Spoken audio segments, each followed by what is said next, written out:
päeval on Jõgevamaa külad avanud oma väravad. Me ei ole nii-öelda selle maal elamise päeva osa, vaid me seekord nagu suunameksimegi selle rohkem oma kogukonnale.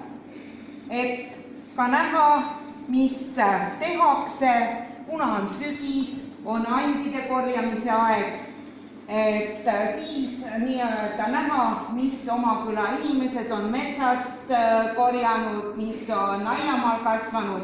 Ja teate, need lilled on meil helimehele kõigepealt, mitte naistele.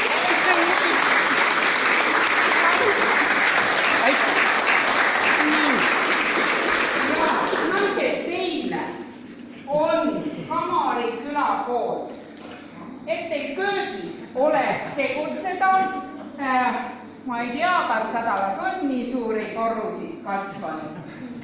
Need on teile, teate, ma panen nad siia praegu maha ja siis on meil tegelikult avatud külaväravate on tass ja meil on selline logo, tule külla, et kui te seal köögis kohvi joote, siis igale ühele tass. Pille, tule, palun appi.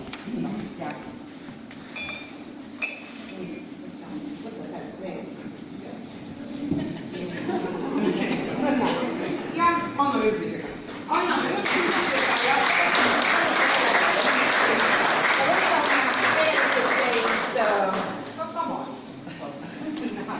nii, aitäh.